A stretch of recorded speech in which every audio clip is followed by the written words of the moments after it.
Hi everyone. Here's another example of an exponential function graph. First thing I should note is that this graph has translations. The function's going to be shifted right 5 and up 2. Next, I should identify the b value, which is the base, touching the exponent. The b value is 1/2, which means this is going to be a decay graph. And the a value is 3.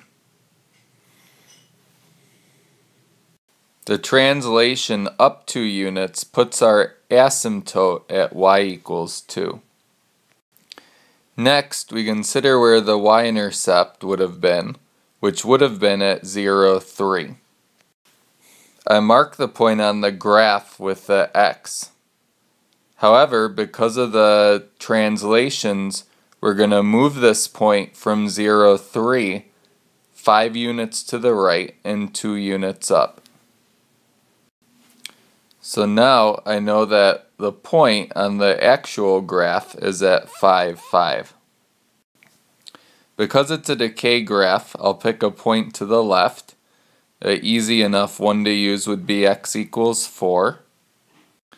So that ends up being really nice because half to the negative 1 is just 2 after I plug in the 4. And so 3 times 2 is 6 plus 2 is 8.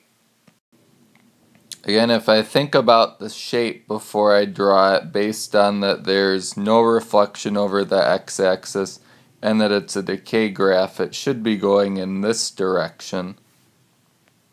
And sure enough, that's how I draw it when I finish the curve. Now, one more way to think about this, based on the way you've done some of the horizontal translations before, we know on the parent function that anything to the 0 will be 1, and then anything to the 1 will be that number. And for some of the decay graphs, it might be easier to use to the negative 1. For example, 1/2, it's easier to work with half to the negative 1 because that's 2. So like we did with some of the other functions, I could just take the exponent, or the input part of the function, take the x minus 5, set it equal to 0, set it equal to 1, or set it equal to negative 1.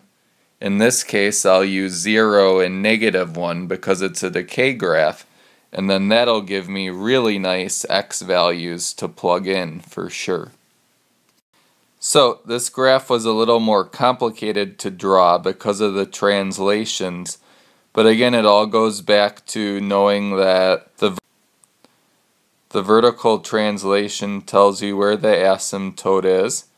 You still can use your a value and then just use the transformation from that to give you a nice point that'll fit on your graph.